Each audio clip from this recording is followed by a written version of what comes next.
Si je dis Sarah, tout le monde sait de qui je veux parler. Sarah, c'est une jeune femme qui a laissé un enfant avant de s'en aller. Elle a pris la décision de quitter ce monde. Juste parce que son mari l'aurait abandonnée. J'ai vu que c'est un couple qui s'est établi.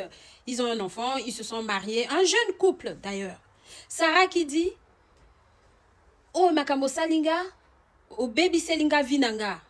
Au baby selinga vinanga, ça veut dire, tu as gâché ma vie. Elle le reproche à son mari. Tu as gâché ma vie.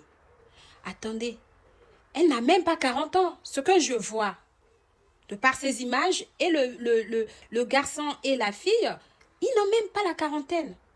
Et Sarah pense elle pensait déjà qu'elle avait perdu sa vie. Donc une fois que le mari la quitte, ça veut dire qu'elle n'avait plus de vie derrière. C'est quoi ce désespoir? C'est quoi ce désespoir, les filles? Elle part comme ça en laissant un enfant. Et sa famille, sa famille qui la perd. C'est malheureux. Juste pour un homme. Qui vous a dit que la séparation, c'est forcément une mauvaise chose? Nous avons vu le pasteur Marcelo avec sa femme. Regardez le pasteur Marcelo. Il s'est remarié très vite.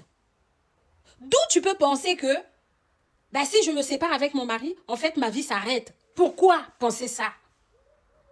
Elle était jeune, elle aurait pu refaire sa vie avec quelqu'un d'autre. On est nombreux ici sur cette terre. En fait, chacun de nous a sa chance. Il suffit d'être patient. Il y a des gens ici qui n'avaient pas prévu d'avoir plusieurs enfants avec plusieurs mamans ou plusieurs papas. Mais la vie a choisi cette vie-là pour eux. Ils acceptent. D'où tu peux penser que, parce que le mari t'a abandonné, est allé se remarier avec une autre, alors toi, ta vie est finie. Ah, les jeunes. Les jeunes, c'est quoi ce désespoir que vous avez? Une fille bien comme ça, elle laisse derrière un enfant qui n'avait rien demandé. Et puis, plus loin dans la vidéo, j'ai entendu Otikelinga 200 €. Qu'est-ce que je ferais avec 200 €? Mais attends, la vie ne s'arrête pas là. Tu peux refaire ta vie et peut-être avoir mieux que ça. La Bible le dit. La grandeur de ta deuxième maison là sera plus forte que la première. C'est pas ça? Je sais pas. Ceux qui ont la Bible, essayez de chercher ça. Réfugiez-vous dans la Bible, ça redonne l'espoir. Dieu donne l'espoir. Dieu nous redonne l'espoir. À tous ceux qui sont désespérés là, je vous dis, allez lire la Bible. Allez lire la Bible.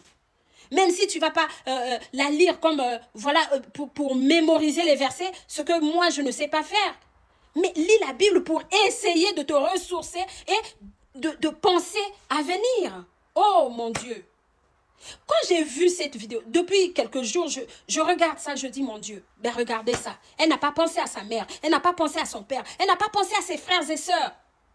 Elle pense à un mari qui vient d'ailleurs, c'est-à-dire qu'il vient de sa famille. Lui, il est là, il va rester, il va bouffer, il va se remarier, il va avoir d'autres enfants, il va faire sa vie. Et toi, tu décides d'arrêter tout. À un moment donné, tes parents t'ont fait naître. Ils se sont occupés de toi. Pour que tu tombes sur ce mari-là, c'est que tes parents t'avaient poussé jusqu'à atteindre cet âge-là. Mais regarde ce que tu leur as donné. Comme cadeau, comme récompense. Pensez aussi à vos parents.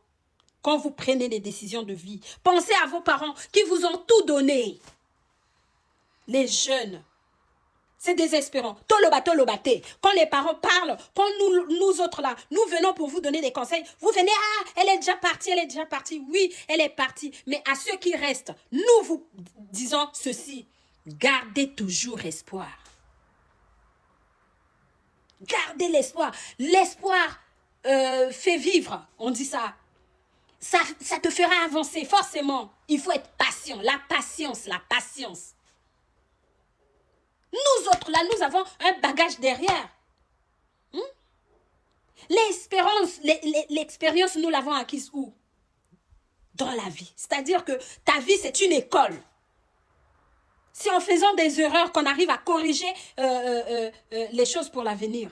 Mais si tu n'as pas d'échec, tu ne connais pas d'échec, tu ne connais que des victoires, mais comment peux-tu savourer la vie? La vie, c'est aussi ça, hein.